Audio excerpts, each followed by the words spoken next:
이 시간 자리에서 일어나셔서 하나님의 말씀을 함께 보시겠습니다.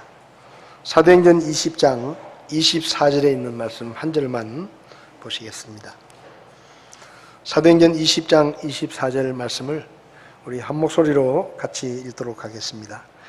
이 일들 중 어떤 것도 결코 나를 움직이지 못하며 또한 내가 나의 생명도 내게 귀한 것으로 여기지 아니하노니 이것은 내가 나의 달려갈 길과 주 예수님께 받은 사역 곧 하나님의 은혜의 복음을 증언하는 일을 기쁨으로 끝마치고자 함이라.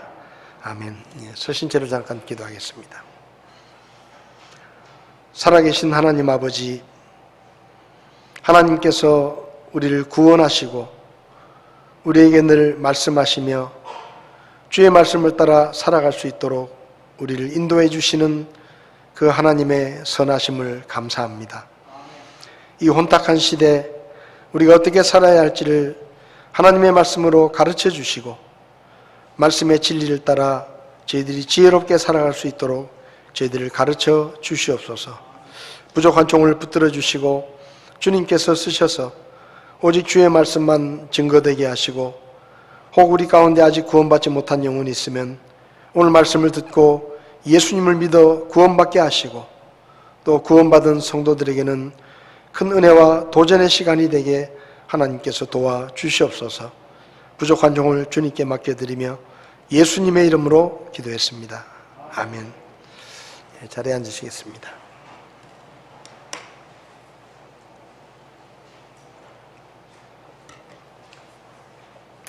주일 아침에 저희가 말씀 속에 나타난 제자의 길이라는 주제로 말씀을 나누고 있습니다. 지난 주일에는 제자는 응답을 믿고 기도합니다 라는 제목으로 말씀을 드리면서 하나님께서는 구원받은 하나님의 자녀들에게 어려운 일이 생기거나 필요한 것이 생길 때 아버지 하나님 앞에 기도할 수 있는 기도의 특권을 허락하셨다. 그래서 우리가 걱정할 일이 생기면 우리는 걱정할 필요가 없고 우리 아버지이신 하나님 앞에 알리고 도움을 청하면 하나님께서 도와주신다라는 말씀을 드렸습니다. 그리고 우리가 기도할 때는 하나님께서 우리의 모든 기도를 들으시고 반드시 응답해 주신다라는 그런 기대를 가지고 믿음으로 기도해야 된다라는 말씀을 드렸습니다. 어떤 사람들은 기도는 많이 하는데 조금 지나면 그래, 그럴 줄 알았다. 하나님이 뭐 이런 기도까지 응답해 주시겠냐. 안 될 줄 알았어. 그렇게 이야기하는 분들이 있어요. 그러니까 하나님께서 들어주실 것을 믿고 기도할 때 하나님께서 우리의 믿음을 보시고 응답해 주시는 것을 우리는 성경을 통해서 볼 수가 있습니다. 그래서 여러분들이 하나님 앞에 기도할 때는 전지전능하신 하나님이시기 때문에 못하는 일이 없고 모르는 것이 없으시니까 반드시 그분은 내가 기도한 것에 대해서 내가 원하는 대로가 아니더라도 가장 좋은 것으로 응답해 주실 것이다 라는 확신을 가지고 하나님 앞에 기도해야 된다는 말씀을 드렸습니다. 오늘은 사도행전 20장 24절 말씀을 중심으로 제자는 복음을 믿고 전하는 사람입니다 라는 제목으로 말씀을 드리려고 합니다. 오늘 본문의 말씀은 사도 바울이 한 말씀인데 이 사도 바울에 대해서 기록한 사도행전의 말씀이 특별히 오늘 본문의 말씀을 보면 사도 바울이 말하기를 나에게 사역이 있는데 하나님께서 맡기신 사역인데 그 사역은 하나님의 은혜의 복음을 증언하는 일이다 라고 말씀합니다.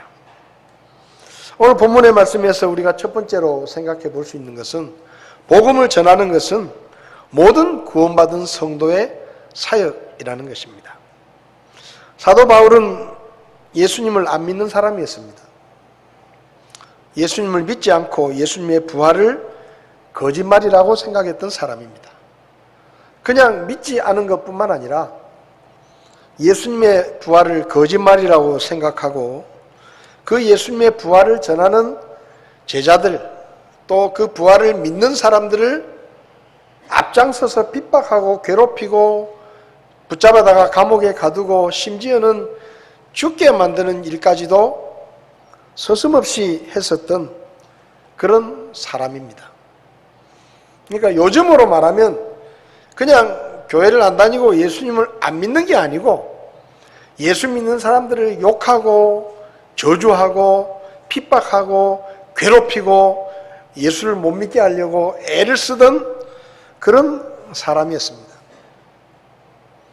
요즘은 예수님을 안 믿는 사람들은 많이 있지만 안 믿으면서 막 교회를 공격하고 교회를 욕하고 교회를 핍박하고 이런 사람들은 사실 많지 않습니다. 그냥 자기가 안 믿는 것뿐이죠. 근데 이 사도 바울이라는 사람은 안 믿는 걸 넘어서서 틈만 나면 예수 믿는 사람들을 괴롭히고 가서 붙잡아오고 감옥에 가두고 심지어는 목숨을 잃게 만드는 일까지도 서슴없이 행했던, 어떻게 보면 하나님 입장에서 보면 원수였습니다. 근데 이 사도 바울이 예수 믿는 사람들을 붙잡아 오려고 지금의 시리아의 다마스쿠스로 가던 길에 거의 다마스쿠스에 이르렀을 때 부활하신 예수님을 만납니다. 그러니까 부활하신 예수님께서 직접 바울을 찾아가셔서 만나시죠. 그래서 이 사도 바울이 내가 거짓말이라고 생각했던 예수님의 부활이 거짓이 아니라 사실이구나 하는 것을 깨닫게 됩니다. 그리고 믿게 되죠. 그리고 구원받은 후에 그는 하나님께서 보내신 아나니아라는 사람을 통해서 하나님이 자신에 대해서 특별한 계획을 가지고 계신다는 것을 듣게 됩니다.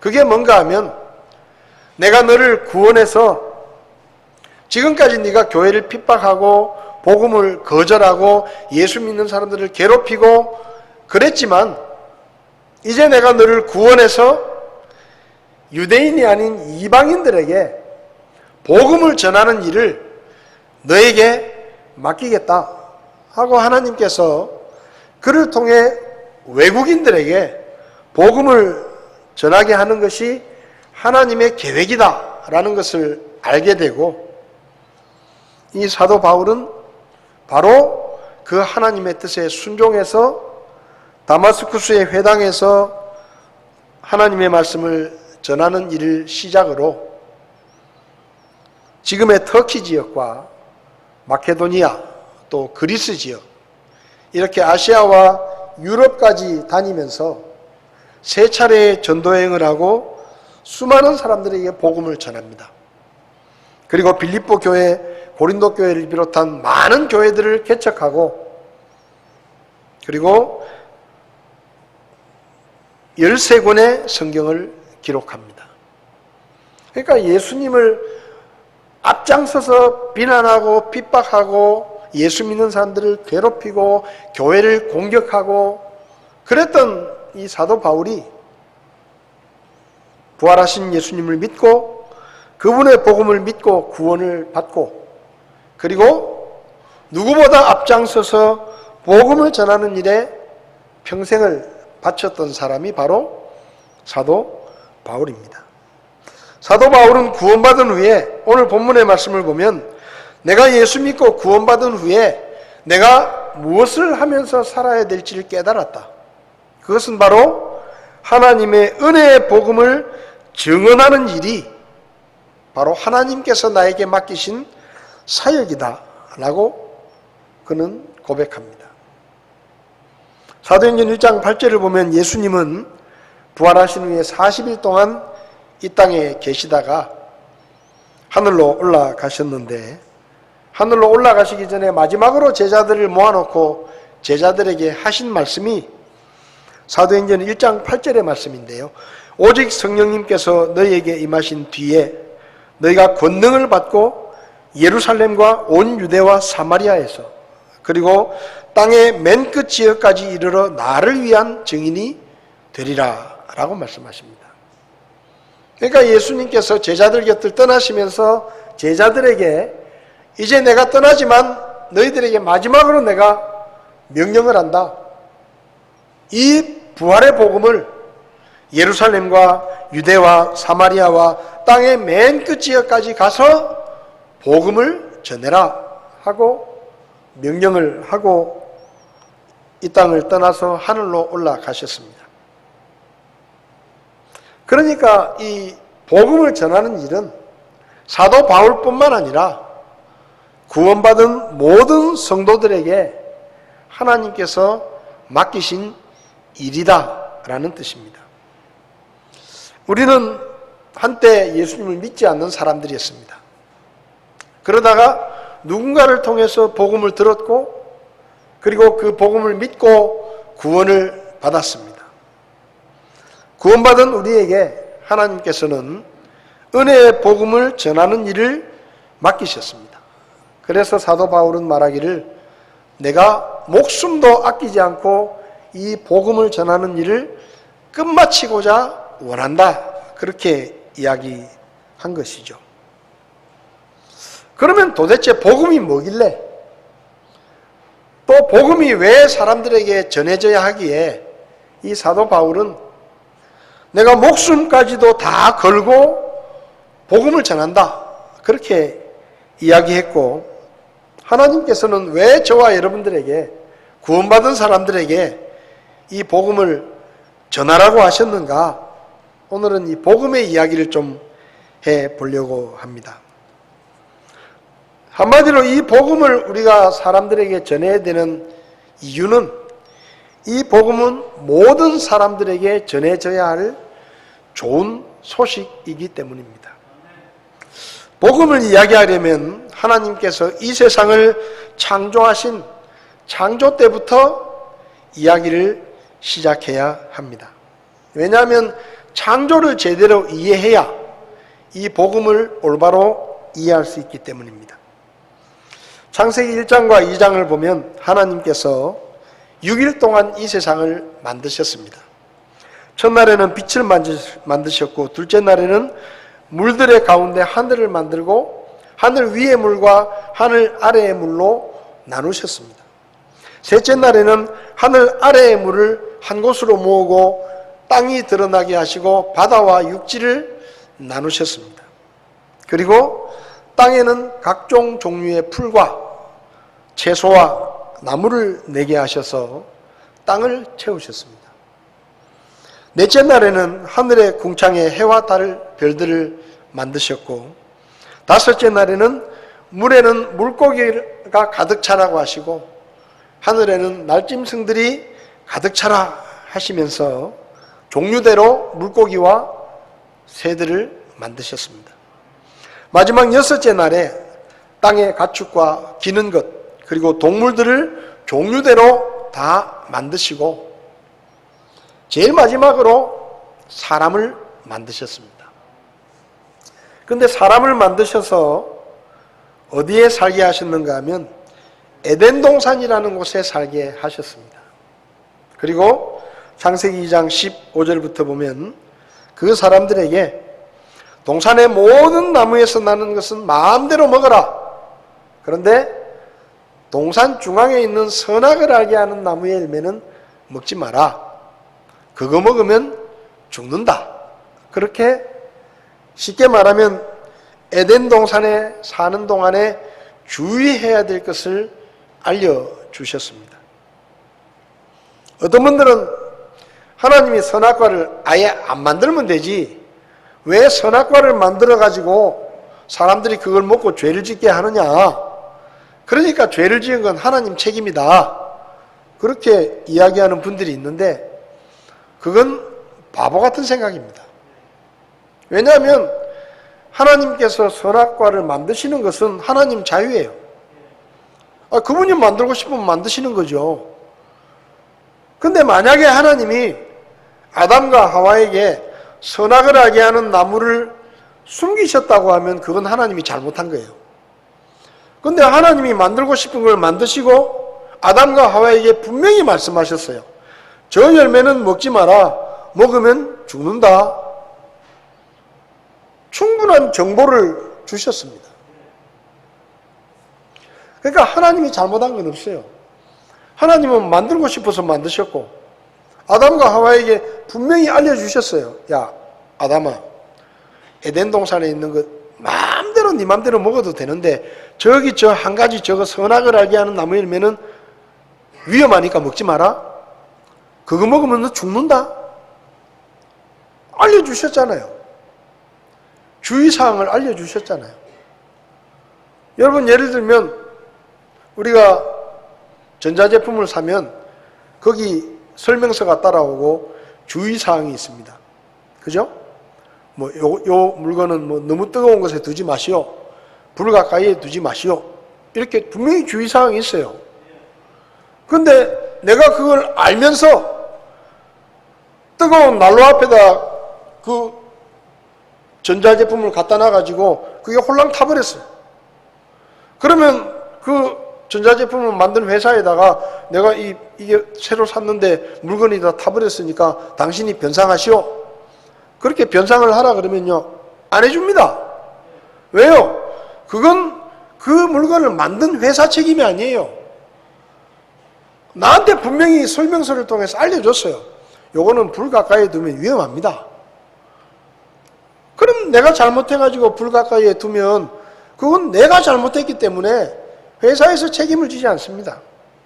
마찬가지로 하나님께서 다 이야기하셨어요. 선악을 알게 하는 나무 열매는 먹지 마라. 저거 먹으면 네가 죽는다. 그런데 이 에덴 동산은 지상 낙원이었습니다. 일하지 않아도 먹을 게 충분히 있고 마음대로 자유롭게 먹을 수 있고 하나님과도 마음대로 만날 수 있고 죽지도 않고 생명나무가 있어가지고 그 열매를 먹으면 죽지도 않고 영원히 살 수 있고 부부싸움할 이유도 없고 무슨 명품 옷을 걱정 안 해도 되고 다 벗고 사니까 예? 뭐 루비통이니 뭐 이런 거 신경 쓸 필요 없어요. 예? 말 그대로 지상 낙원이었어요. 만사 행복이었습니다. 그게 하나님의 창조의 계획이었어요. 아담과 하와를 만들어서 영원히 행복하게 사는 게 하나님의 계획이었는데 아담과 하와가 먼저 하와가 마귀가 찾아옵니다. 마귀는 하나님한테 대들었다가 쫓겨나가지고 하나님하고 감정이 안 좋아요. 그래서 마귀가 하와를 찾아와가지고 거짓말을 합니다. 야, 하나님이 저거 먹지 말라 그랬는데 먹으면 죽는다 그랬지? 근데 안 죽는다. 저거 먹으면 너희들이 하나님처럼 똑똑해진다. 선악을 알게 된다. 그래서 하나님이 먹지 말라고 하신 거다. 근데 그 말을 하와가 믿고 그 열매를 먹습니다. 그리고 아담에게도 주어서 먹죠. 이렇게 아담과 하와가 하나님이 먹지 말라고 하신 선악을 알게 하는 나무의 열매를 먹는 잘못을 했어요. 잘못. 그게 죄입니다. 그 죄 때문에 결국은 인생이 어떻게 되는가 하면 사는 동안에도 고통스럽고 죽은 후에는 심판을 받고 지옥과 영원한 불호수에 가서 영원히 죄에 대한 벌을 받게 된 거예요. 아담과 하와가 그 열매를 먹은 다음에 하나님이 찾아오셨습니다. 그래서 창세기 3장을 보면 하나님이 아담과 하와에게 벌을 줍니다. 벌이 뭐냐? 아담에게는 이렇게 말씀하십니다. 아담아, 네가 에덴 동산에서는 네가 놀고 일도 안 해도 먹을 게 저절로 생겼지만 이제부터는 네가 열심히 땀을 흘리면서 일을 해야 먹고 살 수 있다. 그래서 노동의 고통을 벌로 주셨어요. 그리고 여자에게는 네가 하나님 말씀을 안 듣고 죄를 지었으니 원래는 네가 애 낳을 때 고통이 없는데 네가 이제 애 낳을 때 하늘이 노랄 만큼 극심한 고통 중에 애를 낳게 될 것이다. 그리고 이제부터는 네가 남자의 다스림을 받으면서 살게 될 것이다. 그렇게 여자에게 벌을 주십니다. 그리고 생명나무가 있는 에덴 동산에서 쫓아내십니다. 왜냐하면 생명나무를 계속 먹으면 안 죽으니까 이제 죄 때문에 죽어야 되니까 에덴 동산에서 쫓아내시죠. 그래서 에덴 동산에서 쫓겨나면서 사람들이 노동과 출산의 고통을 겪고 질병이 찾아오고 범죄의 희생이 되고 가난과 불행을 겪으면서 고통 가운데 살게 된 겁니다. 에덴 동산을 잃어버린 거예요. 그리고 결국은 죽게 되고 죽은 후에도 그 죄에 대한 벌을 영원히 고통스럽게 받아야 되는 게 그게 사람의 운명이 된 겁니다. 근데 사람이 이렇게 되니까 제일 마음이 아픈 분이 누구냐? 하나님이에요. 하나님이 고민이 생기셨어요. 왜냐하면 하나님은 행복하게 영원히 살라고 사람을 만들었는데 그 사람이 죄를 지어가지고 에덴 동산에서 쫓겨나고 평생을 고달프게 살다가 죽은 후에도 심판을 받고 영원한 형벌을 받게 되니까 하나님이 마음이 안 좋은 거예요. 그런데 하나님이 어쩔 수가 없는 거예요. 왜? 만약에 그 죄를 그냥 용서해주면 하나님이 정의로우신 분이 안 되는 거예요.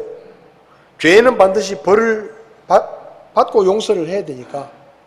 그 다음에 또 하나는 사람들이 모르는 거예요.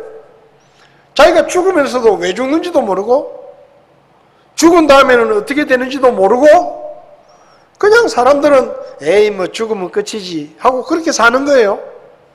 근데 사람은 모르는데 하나님은 아시잖아요. 그렇게 죽으면 영원한 형벌을 고통스럽게 받게 된다는 것을 하나님이 아시니까 더군다나 모든 사람이 죄인이기 때문에 사람은 스스로 그 죄를 해결할 수가 없는 거예요. 그래서 결국은 하나님이 만들어 놓으신 사람들이 전부 영원한 고통 가운데 빠지게 되니까 하나님이 고민하시는 겁니다. 모른 척하고 내버려 두자니 사람들이 불쌍하고 그렇다고 내가 나서서 죄를 그냥 용서해 주려니 그건 정의롭지가 못하고 그래서 하나님이 고민을 하시다가 특단의 계획을 준비하십니다. 첫 번째 계획은 에덴 동산에서 쫓겨났으니까 그 사람들에게 다시 에덴 동산 같은 하나님의 나라 천국을 만들어서 거기 가서 영원히 살게 하는 방법이었습니다. 그래서 하나님께서 소위 말하면 천국을 만드시죠. 그 천국의 이름이 요한계시록에 보면 새 예루살렘 성입니다. 그러니까 에덴 동산이 실패했기 때문에 새로운 낙원을 만드신 겁니다. 그리고 두 번째는 그 낙원에 들어갈 수 있도록 사람들에게 죄와 심판과 죽음에 이르게 하는 죄의 문제를 해결해 주시기 위해서 사람들은 스스로 해결을 못하니까 죄가 없는 하나님의 아들을 보내가지고 그분이 모든 사람의 죄를 다 덮어쓰고 십자가에서 사형을 받고 제일 악한 벌에 대한 사형을 받고 죽으심으로 그러면 하나님도 공의롭게 예수님이 그 죄의 대가를 다 치렀으니까 사람들의 죄를 용서하실 수 있으니까 예수님이 그 죄의 벌을 대신 받고 사람들의 죄를 용서해야 되겠다 하고 계획을 하신 거예요. 사람들은 스스로 구원할 수 없으니까 그렇게 계획을 하시고 계획만 하신 게 아니라 실천에 옮기십니다. 때가 되었을 때 예수님이 이 땅에 태어나시죠. 하나님의 아들이 예수라는 이름으로 유대 땅 베들레헴의 처녀 마리아의 몸에서 태어났는데 그 태어나신 날이 성탄절입니다. 그 날짜가 정확하진 않지만 어찌됐든 하나님의 아들이 예수라는 이름을 가지고 어린아이로 이 세상에 태어나셔서 33살에 십자가에 못 박힙니다. 성경을 보면 유대인들이 예수님을 붙잡아 와가지고 당시 로마 총독이었던 빌라도에게 이 사람은 죄가 있으니까 벌을 주시오. 그래서 빌라도가 조사를 해봤어요. 도대체 이 사람이 무슨 죄를 지었냐? 아무런 죄가 없는 거예요. 그래서 빌라도가 유대인들에게 말합니다. 이 사람은 죄가 없는데 무슨 벌을 주란 말이냐? 하고 풀어주고 싶었어요. 근데 유대인들이 들고 일어나가지고 이 로마 총독을 협박하는 겁니다. 당신이 만약에 그 예수를 풀어주면 우리가 가만히 있지 않겠다. 그러니 저 예수를 반드시 죽여라. 사형시켜라. 십자가에 사형시켜라. 근데 빌라도는 아무리 봐도 사형은커녕 감옥에 가둘 만한 죄도 없는 거예요.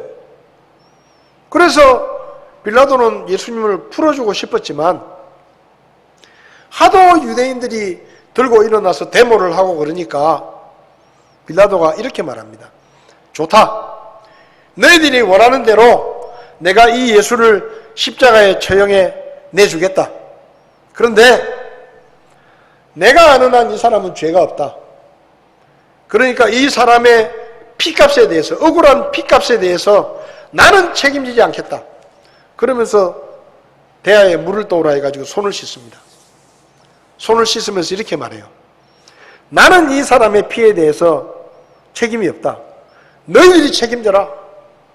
그러니까 유대인들이 좋습니다. 우리가 책임질 테니까 걱정하지 말고 저 예수를 죽이기만 하시오. 그래서 결국 예수님은 십자가에서 사형을 당하신 겁니다. 그럼 죄가 없는 예수님이 왜 십자가에서 사형을 당하셨느냐? 베드로전서 2장 24절을 보면 친히 나무에 달려 자신의 몸으로 우리의 죄들을 지셨다.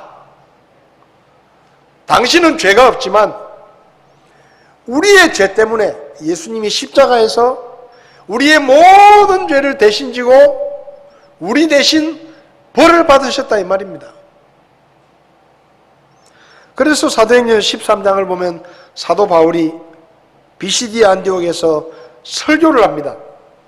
설교를 하면서 뭐라고 설교를 하느냐? 그러므로 사람들아 형제들아 너희가 알 것이 있는데 너희가 알 것이 뭐냐? 두 가지다. 하나는 예수님을 통해서 죄들의 용서가 너희에게 선포됐다는 거다. 두 번째는 그 예수님 때문에 너희가 율법으로 의롭게 되지 못하던 모든 일에서 의롭다함을 얻었다. 이것을 너희들이 알아야 된다. 라고 설교를 해요. 그러니까 비시디 안디옥의 사람들이 이 설교를 듣고 나도 예수 믿겠다고, 나도 예수 믿겠다고, 서로 예수를 믿겠다고 해가지고 수많은 사람들이 거기서 구원을 받습니다. 죄 없는 예수님이 누명을 쓰고 십자가에 못 박혀 죽은 것은 우연히 일어난 일이 아니라 하나님이 계획하신 일이었습니다. 그렇게 하시고 사람들의 죄를 용서받을 수 있는 길을 만들어 주신 거예요. 그리고 하나님은 사람들이 안 믿을까 봐 예수님을 무덤에 장사된 지 3일 만에 다시 살려내셨습니다. 그래서 그분이 바로 하나님이 보내신 구원자라는 것을 모든 사람에게 증명해 주셨어요. 그게 부활입니다. 자, 계획하신 대로 천국을 만드셨고 하나님의 아들을 보내서 십자가에 못 박아 죽게 하시고 사람들의 죄를 다 용서하셨습니다. 근데 사람들은 모르잖아요.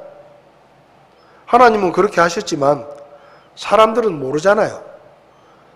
그래서 하나님께서 사람들에게 그 사실을 알리기 위해서 기록하신 책이 성경입니다.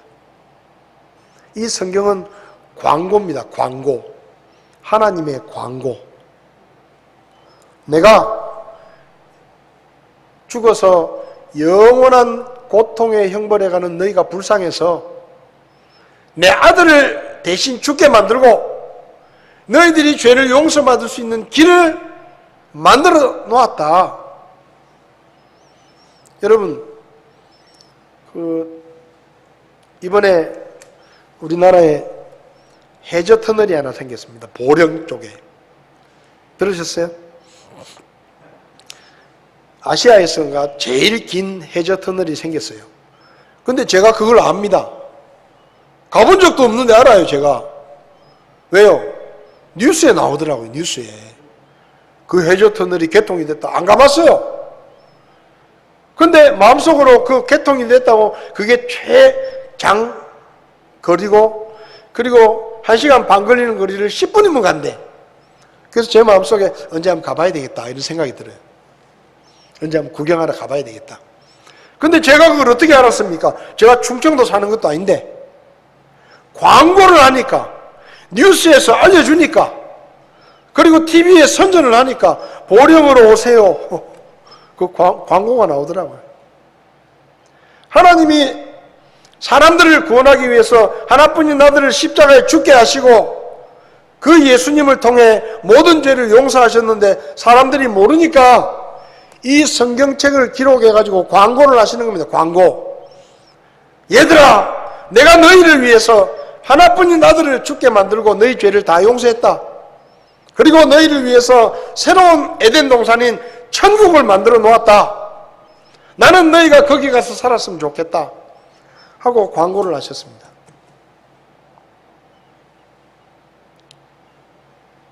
여러분은 지금까지 쓰여진 책 중에 가장 많은 언어로 번역된 책이 뭔지 아십니까? 생텍쥐페리가 쓴 어린 왕자라는 책이 300개 언어로 번역이 됐다고 합니다. 카를로 콜로디가 쓴 피노키오의 모험은 260개 나라 말로 번역이 됐다 그래요. 루이스 캐롤이 쓴 이상한 나라의 앨리스, 다 들어보신 거죠? 174개 언어로 번역이 됐다. 안데르센이 쓴 안데르센 동화집은 160개 나라 말로 번역이 됐다. 세르반테스가 쓴 돈키호테라는 책은 145개 언어로 번역이 됐다. 최근에 조앤 롤링이라는 사람이 해리포터 시리즈를 써서 선풍적인 인기가 있었는데 그게 한 10년 됐죠. 그 해리포터 책이 80개 나라 말로 번역이 됐다고 합니다. 그러니까 지금까지 세계적으로 제일 많은 언어로 번역된 책은 생텍쥐페리가 쓴 어린 왕자라는 책인데 300개 언어로 번역이 된 거예요. 그런데 2020년 8월 달에 세계 성서 공회 연합회라는 곳에서 발표에 의하면 성경책은 성경 전체가 번역된 게 704개 언어, 신약만 번역된 게 1571개 언어, 마태복음이나 요한복음이나 이렇게 성경책에 있는 한 권 한 권 책이 번역된 언어는 1160여 개, 전부 3435개의 나라 말로, 언어로 성경책이 번역이 됐다 그래요.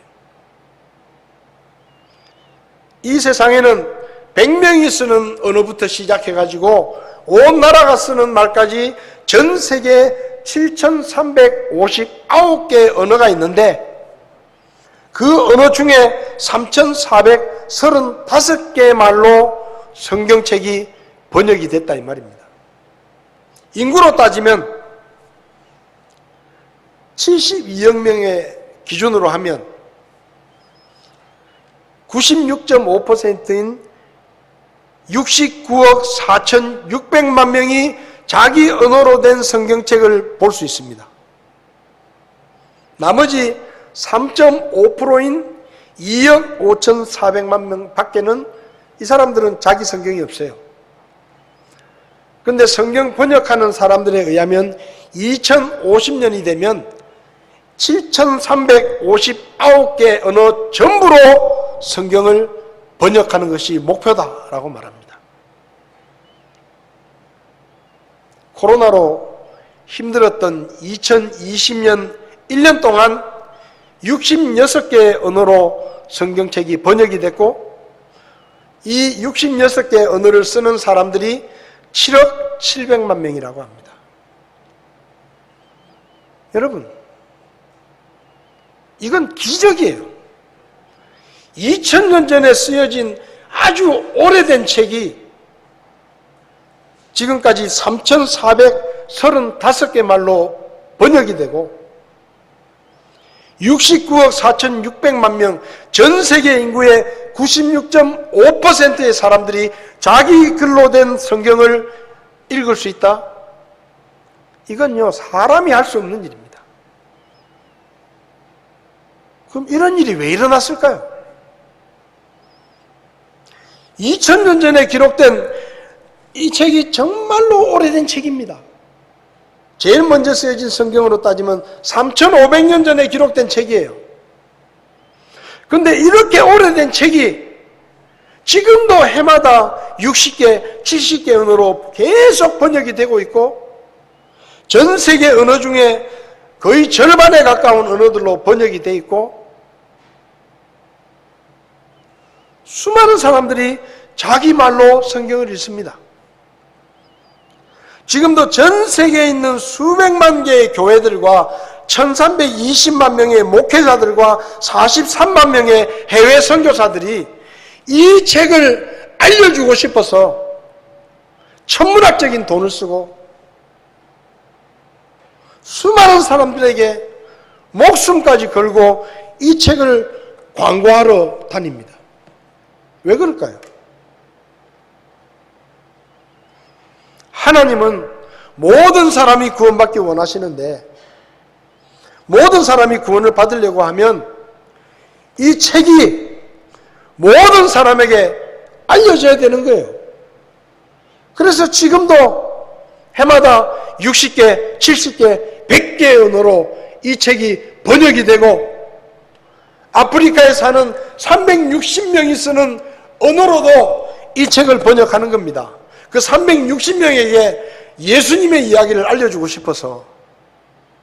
이런 책이 어디 있습니까? 왜 그럼 이 책이 그렇게 번역이 되고, 왜 천문학적인 돈을 들여서 수많은 사람들이 지금도 이 책을 번역하고 있습니까?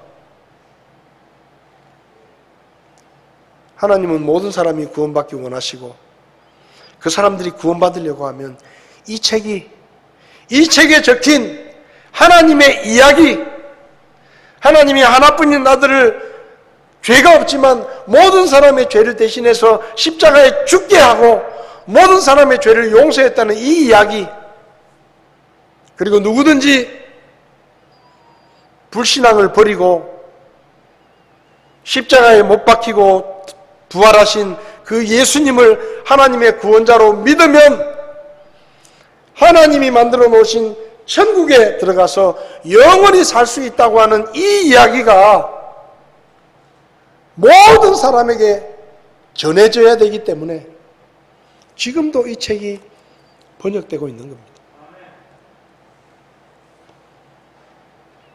그렇다면 예수님을 믿고 구원을 받으면 어떻게 될까요? 첫째로, 예수님이 십자가에서 흘리신 그 보혈의 공로로 과거, 현재, 미래 모든 죄들을 다 용서받게 됩니다. 에베소서 1장 7절에 그 사랑하시는 자 안에서 우리가 그분의 풍성한 은혜에 따라 그분의 피를 통해 구속 곧 죄들의 용서를 받았도다. 두 번째로, 에덴 동산에서 잃어버렸던 영원히 사는 생명을 되찾게 됩니다. 요한복음 3장 36절에 아들을 믿는 자에게는 영존하는 생명이 있고 그랬습니다. 예수님을 믿으면 에덴 동산에서 잃어버린 영원한 생명을 다시 찾습니다.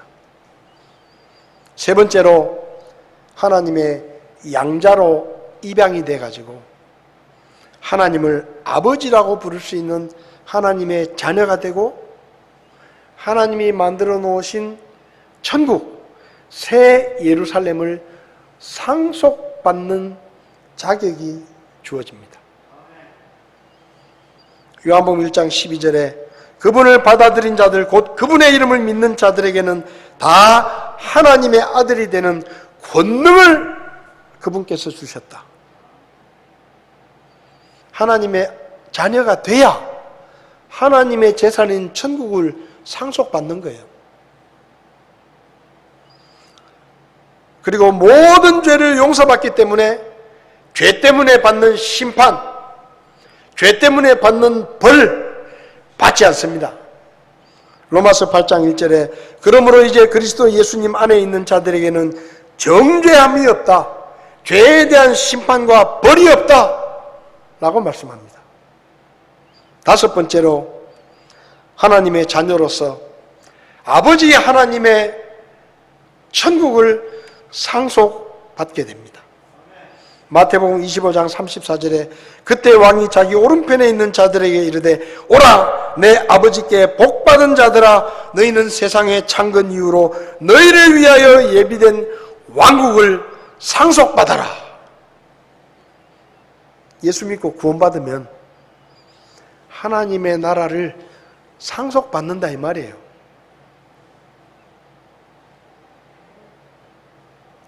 이 이야기, 예수 믿고 구원받으면 이렇게 된다는 이야기가 여기 적혀 있는 겁니다. 그래서 이 책을 하나님은 할 수 있으면 모든 사람에게 이 이야기를 알려주고 싶어서 지난 2000년 동안 수많은 교회들과 수많은 목회자들과 수많은 선교사들이 이 이야기를 사람들에게 전하고 있는 겁니다. 지금 제가 이렇게 전하는 것도 그 이유예요.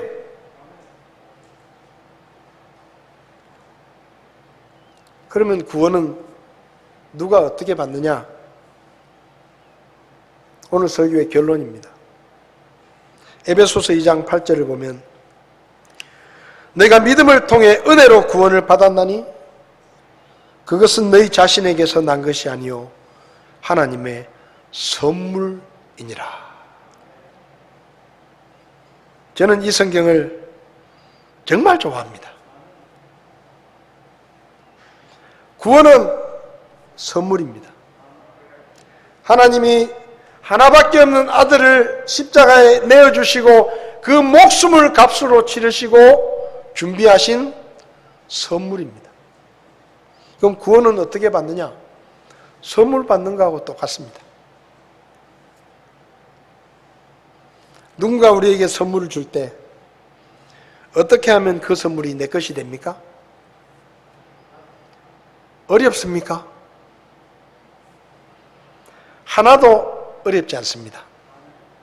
선물 받는 게 혹시 어렵다고 생각하시면 저를 위해서 선물을 줘보십시오.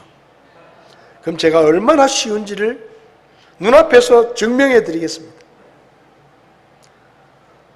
선물 주고 싶어 하는 사람이 준비한 선물을 받는 건 너무 쉬운 거예요. 하나도 어렵지 않아요. 선물을 받기 위해서는 돈을 준비할 필요가 없습니다. 선물을 받기 위해서는 그 사람에게 잘 보여야 될 필요가 없습니다.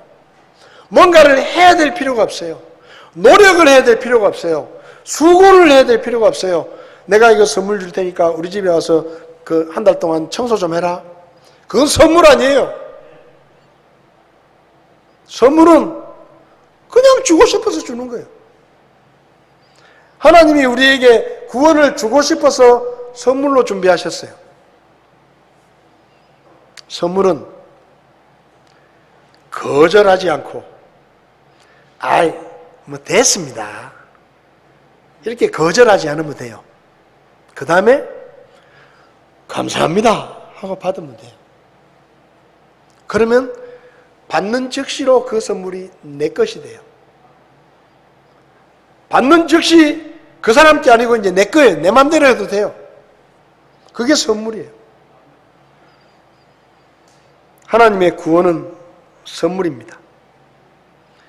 우리가 구원이라는 선물을 준비해 주신 하나님을 믿고 그분이 주시는 선물을 거절하지 않고 감사합니다 하고 받기만 하면 그 선물은 내 것이 되는 겁니다. 선물을 받을지 거절할지는 우리 어머니가 결정하시는 게 아니에요. 아버지가 결정하는 게 아닙니다. 내 친구들이 결정하는 게 아니에요. 내가 결정하는 거예요. 어떤 바보 같은 사람들은 선물을 줄 때 옆 사람한테 물어봐요. 야, 이 선물 내가 받아도 되겠나? 그 사람이 받지 마라 그러면 안 받아. 그 덩신이에요. 선물 주는 거 빨리 받아야지. 잽싸게 받아야지 그냥. 응? 주는 사람 마음 변하기 전에 아이고 감사합니다 하고 빨리 받아야 돼요. 그렇잖아요. 선물 주고 싶어서 준비해 왔는데 사람은 의심할 필요가 있어요. 사람은 혹시 저놈이 뭔 딴 생각을 가지고 나한테 이걸 선물을 주나, 이게 뇌물이 아닌가. 사람이 주는 거는 생각을 해야 돼요. 근데 하나님이 주시는 거는 의심할 필요 없습니다. 하나님은 뇌물이 필요 없는 분이에요. 하나님은 우리가 뭘 도와드려야 될 일이 없어요. 그분은 혼자서 다 해. 그냥 주고 싶어서 주는 거예요. 주고 싶어서. 그러니까 하나님이 주시는 선물은 두말할 필요 없습니다. 감사합니다 땡큐 하고 받으면 돼요. 그러면 그 구원이 내게 되는 거예요. 그런데 아무리 비싸고 귀한 것이라도 내가 거절하면 끝입니다. 내가 거절하면 끝이에요. 목사님, 제가 이번에 대박을 맞아가지고 목사님 차를 제가 한 대 뽑아드리겠습니다. 제가 차를 한 대 뽑아왔습니다. 키 목사님 받으십시오. 목사님 가지십시오. 제 선물입니다. 그날이 오기를 기도합니다. 누군가가 여러분 그렇게 선물을 가지고 오면 저는 좀 뻔뻔해서 그런지 모르지만은 덥석 받으면서 아이고 고맙네. 저는 그렇게 받을 준비가 지금도 되어 있습니다. 선물은 좋은 거예요. 선물 준다는데 왜 거절해요? 아무리 좋은 선물이라도 내가 거절하면 끝이에요. 야, 이 사람아, 내가 차 필요 없네. 가져가게. 그러면 끝이에요. 그 차는 내 차가 아니에요. 근데 내가 아유 형제 고맙네. 잘 쓰겠네. 내 사회에 큰 도움이 되겠네. 내가 사업을 위해서 더 기도할게. 그러고 받으면 내 거예요. 하나님이 아무리 좋은 선물을 준비하셨더라도 내가 안 받으면 소용없는 겁니다. 제가 아는 분들 중에도 그런 분들 많아요. 목사님, 말씀은 제가 충분히 이해를 하겠는데요. 제가 못 믿겠습니다. 저는 안 믿어집니다. 할 수 없는 거예요, 그건. 자기가 못 믿겠다는데. 하나님 못 믿어서 못 받겠다는데. 그 사람이 거절하겠다는데 내가 어떻게 해요? 야, 이 사람은 그래도 받아라. 그냥 공짜니까 받아라. 저는 받기 싫어요. 여러분, 하나님께서 지금도 말씀하십니다. 이거 선물이다. 나한테 정말 내가 이 선물을 주고 싶어서 아들까지 죽였다. 그리고 이 선물을 준비했다. 나를 믿고 이 선물을 받아라. 그러면 너 모든 죄를 용서받고 영원한 생명을 얻고 하나님의 나라에 들어가고 내 아들, 딸이 되고 내가 평생 동안 너와 함께하고 너를 도와주고 죽고 나서 심판도 안 받고 형벌도 안 받는다. 내 선물 나를 믿고 받아라. 그게 여기 적혀 있는 거예요. 여러분 중에 아직도 예수님을 믿지 않는 분이 있다면 이 시간에 하나님을 의심하지 마시고 하나님의 선물을 받으시기 바랍니다. 여러분이 십자가에 못 박혀 죽으시고 부활하신 예수님을, 불신앙을 버리고 그 예수님을 믿으면 이 모든 일들이 여러분에게 다 이루어집니다. 선물이니까. 그 선물에 패키지로 오는 거예요. 패키지로. 저는 지금으로부터 42년쯤 전에 이 선물을 받았습니다. 그 선물을 받아가지고 제 인생이 바뀌었습니다. 말 한마디도 못하던 내성적인 아이가 어머니를 5살에 잃고 사랑받지 못해서 욕구불만이었던 아이가 애정결핍증 때문에 늘 마음속에 쓴뿌리가 있었던 아이가 이 하나님의 선물을 받고 딴 사람이 됐습니다. 완전히 딴 사람이 됐어요. 여러분 중에 아직도 믿지 않는 분이 있다면 오늘 예수님 믿고 이 선물을 받으시기 바랍니다. 그러면 여러분들이 제가 한 얘기가 무슨 얘기인지 더 잘 이해하실 수가 있을 것입니다. 그리고 이미 복음을 듣고 믿어서 구원을 받으셨다면 이 복음을 전해야 될 일을 하나님이 우리에게 맡기셨다는 것을 기억하고 할 수 있는 한 여러분 주변 사람들에게 이 복음을 전하시기를 바랍니다. 다 눈을 감으시겠습니다.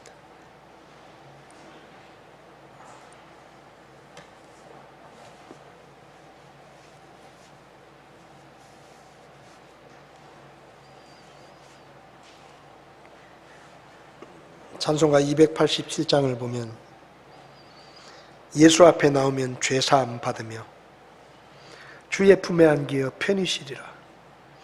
우리 주만 믿으면 모두 구원 얻으며 영생복락 면류관 확실히 받겠네. 이 시간 다 자리에서 일어나시겠습니다. 다 자리에서 일어나셔서 이 찬송 1절 부르실 때 한번 생각해 보십시오. 여러분이 예수님을 믿고 구원을 받았는지, 아니면 하나님이 주시는 선물을 지금까지 거절하며 살았는지 확인해 보시고, 지금까지 거절하며 사셨다면 오늘 예수님을 믿고 하나님이 주시는 선물인 구원을 받으시기 바랍니다. 그리고 이미 구원을 받으셨다면 하나님이 이 복음을 전할 일을 우리에게 맡기셨다는 것을 기억하고 이 복음을 열심히 전할 수 있기를 바랍니다. 우리 287장 1절 찬송하시겠습니다.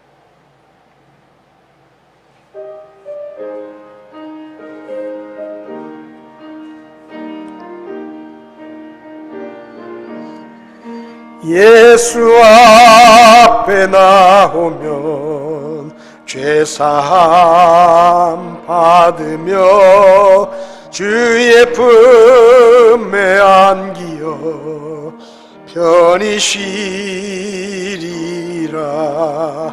우리 주만 믿으면 모두 구원 얻으며 영생복락 면류관 확실히 받겠네.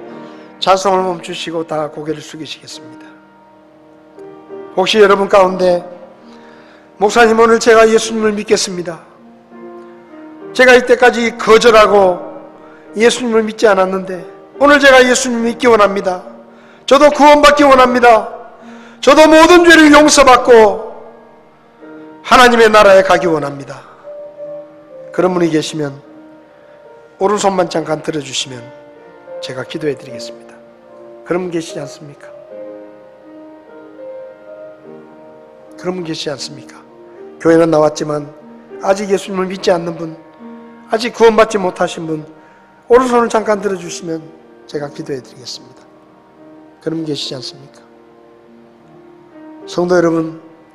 우리는 은혜로 구원을 받았습니다. 하나님의 은혜로 구원을 받고 이 은혜의 복음을 우리에게 전하라고 말씀하십니다. 제가 앞으로 이 복음을 전하는 일에 열심을 내고 더 최선을 다해서 믿지 않는 사람들에게 이 복음을 전하겠습니다. 오늘 아침에 그것이 여러분의 결심이라면 자리에 앉으셔서 기도하시기 바랍니다. 하나님, 저를 써주십시오.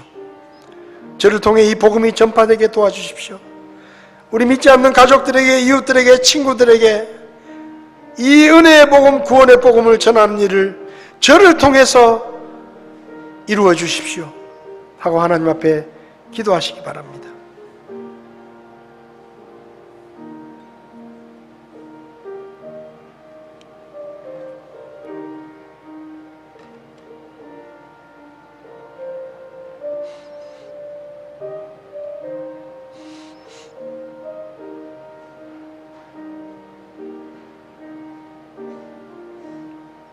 고마우신 하나님, 영원히 멸망할 죄인이었던 저희들을 하나뿐인 아들 예수 그리스도를 십자가에 죽게 하시며 무서운 심판과 영원한 죄의 고통스러운 형벌에서 구원해 주신 것 감사를 드립니다. 이 마지막 때 주님이 맡기신 이 구원의 복음을 믿지 않는 사람들에게 힘써 전할 수 있도록 저희들을 써 주십시오. 그리고 아직도 우리 가운데 구원받지 못한 분 있으면 이 말씀이 계속 생각나게 하시고 하루속히 예수님을 믿어 구원에 이를 수 있도록 주께서 도와주시옵소서. 오늘도 귀한 말씀 주심을 감사드리며 예수님의 이름으로 기도했습니다. 아멘. 예배를 마치겠습니다.